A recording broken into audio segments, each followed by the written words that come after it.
विधाता के लेख को कोई नहीं मिटा पाया। बहुत समय पहले की बात है, भगवान शिव की नगरी काशी में एक बहुत ही ज्ञानी ज्योतिषी रहते थे। वे सभी शास्त्रों और वेदों के ज्ञाता थे। उनकी ख्याति बहुत ही दूर दूर तक फैली हुई थी और दूर दूर से लोग अपना भाग्य दिखाने के लिए उस ज्योतिषी के पास आते थे। जिन लोगों का भी भाग्य देखकर उन्हें बताते थे, वह बात सच साबित होती थी। भूत, भविष्य और वर्तमान तीनों कालों का ज्ञान रखते थे। फिर उस ज्योतिषी के घर पर एक सुंदर बालक ने जन्म लिया। ज्योतिषी और उसकी पत्नी उस बालक का अच्छी तरह से पालन पोषण करने लगे।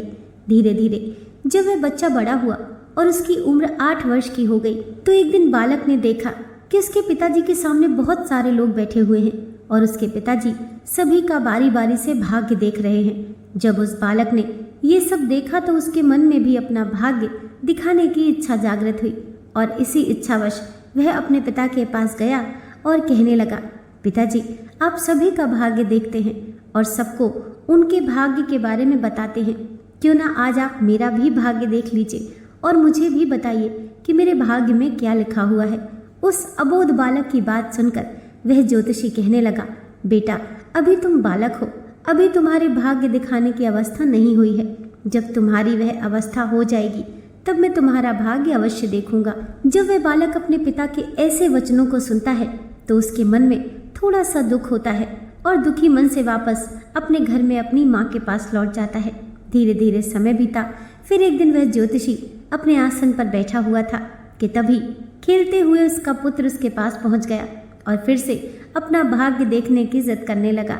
ज्योतिषी ने कहा, ठीक है बेटा, मैं तुम्हारा भाग्य देखता हूँ, तू मेरे सामने आकर बैठ जाओ। फिर ज्योतिषी अपने पुत्र का भाग्य देखने लगा। उस ज्योतिषी ने अपने ग्रंथ को खोला और फिर अपने पुत्र के ललाट को देखा। जब उसने गणना की तो ज्योतिषी ने देखा कि मेरे पुत्र का विवाह तो एक नीच कुल की कन्या के साथ होना लिखा है। जब उसने ये देखा तो वह सोचने लगा कि अब क्या होगा। मैं जाति से उच्च कुल का ब्राह्मण हूँ और मेरे पुत्र का विवाह नीच कुल की लड़की से होगा। यदि ऐसा हो गया तो मैं कहीं का नहीं रहूँगा। नहीं नहीं, मैं ऐसा नहीं होने दूंगा। जब मैं भाग्य देख सकता हूँ तो मैं भाग्य को बदल भी सकता हूँ। जब उस ज्योतिषी ने कुछ और गहराई से उस ग्रंथ को देखा और उसकी गणना की तो उसे पता चला कि इस गंगा के किनारे कई कोसों दूर एक मछुआरे का परिवार रहता है और उसके परिवार में अब तक 5 पुत्रियों का जन्म हो चुका है और जो मछुआरे की 5वें नंबर की कन्या है उसकी उम्र मात्र 7 महीने की है और जिसका नाम उस मछुआरे ने चंद्रमुखी रखा है। मेरे पुत्र का विवाह उस लड़की से होगा, ऐसा मेरे पुत्र के भाग्य में लिखा है। तो ज्योतिषी ने सोचा, मैं अपने पुत्र के भाग्य को जरूर बदल लूंगा। मैं इसमें समर्थ भी हूँ। जब मैंने अपने पुत्र के भाग्य को देख ही लिया है तो मैं इसके भाग्य को बदल भी सकता हूँ। ज्योतिषी कहता है, मैं भी आज देखता हूँ कि भाग्य बड़ा है या मैं बड़ा हूँ। आज वह ज्योतिषी ब्रह्मा जी के लिखे हुए विधान को बदलने के लिए चल देता है और चलते चलते उस मछुआरे के घर पहुंच जाता है। जब उस मछुआरे ने देखा कि काशी के एक महान ज्योतिषी उसके द्वार पर खड़े हैं तो उस मछुआरे ने उस ज्योतिषी का बड़ा ही आदर सत्कार किया और कहने लगा, मुझ गरीब की कुटिया में आप पधारे हैं, ये तो मेरे लिए सौभाग्य की बात है। ज्योतिषी कहने लगा, हे मछुआरे, मैं किसी उद्देश्य से तुम्हारे पास आया हूँ। मैं तुमसे ये जानना चाहता हूँ कि 7 महीने पहले तुम्हारे घर में किसी कन्या ने जन्म लिया है। तो मछुआरा कहने लगा, हाँ महाराज, 7 महीने पहले मेरे घर में एक पुत्री ने जन्म लिया है। ज्योतिषी ने कहा, क्या उसका नाम चंद्रमुखी है? तो मछुआरा बोला, जी महाराज, उसका नाम चंद्रमुखी है क्योंकि उसके चेहरे पर चंद्रमा के समान सुंदरता है, इसी कारण मैंने उसका नाम चंद्रमुखी रखा है। ज्योतिषी ने कहा, हे मछुआरे, मैं त्रिकालदर्शी हूँ। मैं तो इस रास्ते से जा रहा था तो मैंने देखा कि तुम पर तो बड़ा घोर संकट आने वाला है। जब तक तुम्हारी सबसे छोटी पुत्री तुम्हारे घर में रहेगी तब तक तुम्हें पुत्र रत्न की प्राप्ति नहीं होगी। यदि तुम अपने घर के आंगन में पुत्र खेलता हुआ देखना चाहते हो तो तुम्हें अपनी छोटी पुत्री को अपने घर से दूर भगाना होगा। ज्योतिषी के ऐसे वचनों को सुनकर मछुआरा बोला, महाराज, अभी वह तो नवजात बालिका है, उसकी आयु तो अभी 7 माह की है। मैं उसे ऐसी हालत में कहाँ छोड़ सकता हूँ। ज्योतिषी ने कहा, हे मछुआरे, जब मैं तुम्हें ये बता सकता हूँ तो मैं तुम्हारी सहायता भी कर सकता हूँ। हे मछुआरे, मेरी कोई पुत्री नहीं है, तुम अपनी इस कन्या को मुझे दे दो। मैं इसका पालन पोषण करूँगा और जब भी बड़ी हो जाएगी तो मैं अच्छा सा वर ढूंढकर इसका विवाह भी कर दूंगा। फिर वह मछुआरा पुत्र की लालसा में अपनी नवजात पुत्री को उस ज्योतिषी को दे देता है। ज्योतिषी मन ही मन बहुत खुश होता है और उस छोटी सी कन्या को लेकर चल देता है। चलते चलते वह ज्योतिषी सोच रहा है कि इस कन्या को मैंने मार दिया तो मुझे बाल हत्या का पाप लग जाएगा। फिर उस कन्या से छुटकारा पाने के लिए वह ज्योतिषी एक बढ़ई के पास जाता है और उस बढ़ई से एक लकड़ी का एक छोटा सा बक्सा बनवाता है और उस बक्से में उस नवजात कन्या को सुलाकर माँ गंगा के जल में प्रवाहित कर देता है। और ज्योतिषी सोचने लगता है कि ये बक्सा कुछ दूर ही जाएगा और अपने आप ही डूब जाएगा और ये लड़की भी मर जाएगी। इस तरह इससे मेरा पीछा भी छूट जाएगा और मुझे बाल हत्या का पाप भी नहीं लगेगा। परंतु इस दुनिया का क्या कोई ऐसा व्यक्ति है जो किसी के भाग्य को बदल सके? क्योंकि उस लड़की के भाग्य में जीवन लिखा हुआ था, जिस कारण से वह बक्सा उस गंगा के जल में नहीं डूबता है, पर माँ गंगा उसे बहाते हुए एक गांव के पास किनारे पर लगा देती हैं। उधर उस गांव का पंडित सुबह सुबह स्नान करने के लिए आता है तो उस पंडित की नज़र उस बक्से पर पड़ती है। जब वह पंडित उस बक्से को खोलता है तो वह देखता है कि बक्से के अंदर बहुत ही सुंदर कन्या लेटी हुई अपने पैर के अंगूठे को चूस रही है। वह पंडित संतानहीन था और माँ गंगा से रोज संतान प्राप्ति की प्रार्थना करता था। उस बच्ची को देखकर वह पंडित सोचने लगा कि माँ गंगा ने मेरे लिए इस पुत्री को मेरी संतान बनाने के लिए भेजा है और मेरी प्रार्थना माँ गंगा ने स्वीकार कर ली है। और इस तरह वह पंडित उस कन्या को लेकर अपने घर के लिए चल देता है। जब वह पंडित अपने घर पहुंचा और उस कन्या को अपनी पत्नी को दिखाया तो उसकी पत्नी कहने लगी, आप ये किसकी पुत्री ले आए? ये बड़ी ही सुंदर है। तो पंडित जी कहने लगे, माँ गंगा ने हमारी प्रार्थना स्वीकार कर ली है और इस कन्या को हमारी संतान के रूप में हमारी झोली में डाल दिया। आज से हमारी ये इकलौती पुत्री है। इसका हम बड़े अच्छे से पालन पोषण करेंगे और इससे अच्छे संस्कार देंगे। इसे किसी चीज़ की कमी नहीं होने देंगे। इस प्रकार वह पंडित और पंडिताइन उस कन्या का पालन पोषण करने लगे। समय गुजरा और समय के साथ में कन्या भी बड़ी हुई। जैसे जैसे वह लड़की बड़ी होती गई वैसे वैसे उसकी सुंदरता में चार चांद लगते गए। वह इतनी सुंदर थी जैसे कोई इंद्र की अप्सरा हो। फिर जब वह लड़की थोड़ी और बड़ी हुई तो एक दिन पंडिताइन ने अपने पति से कहा, सुनते हो, हमारी बिटिया अब सयानी हो गई है और इसके विवाह की भी उम्र हो गई है। आप कहीं जाकर वर ढूंढकर हमारी बिटिया की शादी कर दो। पत्नी की ये बात सुनकर वह पंडित अपनी इकलौती पुत्री के लिए वर देखने के लिए चल देता है।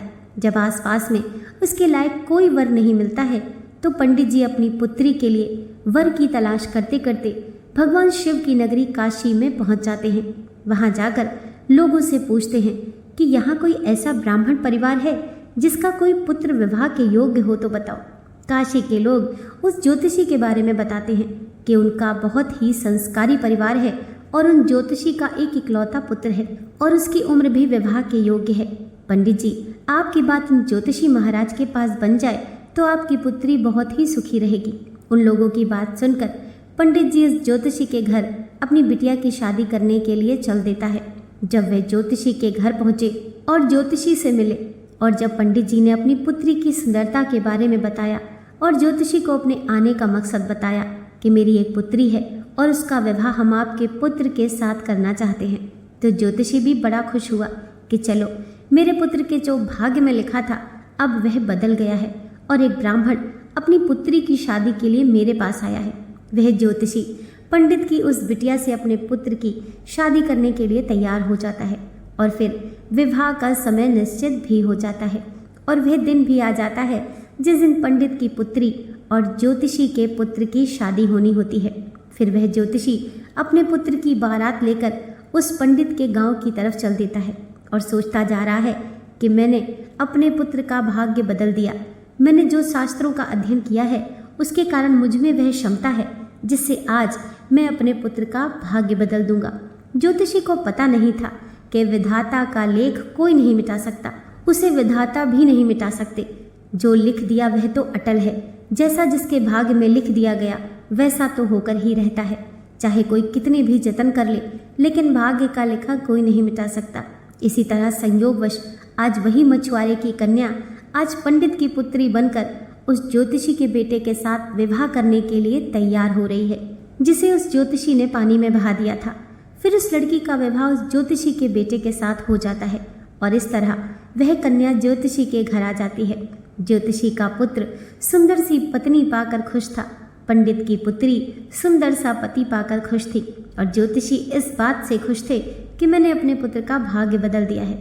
फिर एक दिन किसी कार्य से उस ज्योतिषी के पुत्र को काशी से कुछ दिनों के लिए बाहर जाना पड़ता है। एक दिन वह ज्योतिषी अपने आसन पर बैठे हुए थे, अपने ग्रंथ की गणनाओं में लगे हुए थे। तभी उनकी पुत्र वधू ज्योतिषी के लिए चाय लेकर उनके पास पहुंची।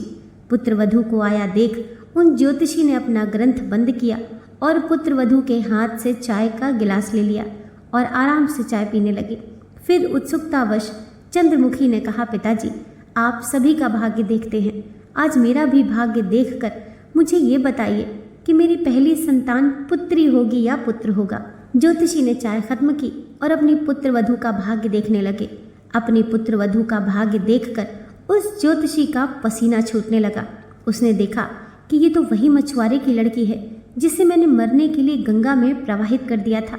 फिर ये मेरे घर में पुत्र वधू बनकर कैसे आ गई? उसने चंद्रमुखी से कहा, पुत्री, तुम अपने पिताजी की इकलौती पुत्री हो ना? तो वह कन्या बोली, जी पिताजी, मेरे असली माता पिता तो बड़े दुष्ट थे। उन्होंने मुझे 7 माह की अवस्था में ही गंगा में प्रवाहित कर दिया था और जो मेरे नए माता पिता हैं, इन्होंने मुझे नया जीवन दान दिया। जिस दिन से मुझे नया जीवन दान मिला है तब से यही मेरे माता पिता हैं। जब ज्योतिषी ने यह निश्चित कर लिया कि ये वही मछुआरे की लड़की है तो ज्योतिषी ने चंद्रमुखी से निजात पाने के लिए एक युक्ति निकाली और चंद्रमुखी से बोले, बेटी, तुम पहली संतान पुत्र पाना चाहती हो तो मेरे साथ तुम्हें समुद्र पर चलना होगा। जब दोनों ससुर और पुत्र वधू समुद्र पर पहुंचे तो ज्योतिषी ने अपने हाथ से एक अंगूठी निकाली और उस अंगूठी को दिखाते हुए समुद्र में फेंक दिया। चंद्रमुखी से कहा, बेटी, जिस दिन तुम्हें ये अंगूठी मिल जाए उसी दिन तुम अपने घर आ सकती हो। ये अंगूठी नहीं मिली और तुम अपने पिता के घर पहुंच गई या मेरे घर आ गई तो तुम अपने पति को खो दोगी।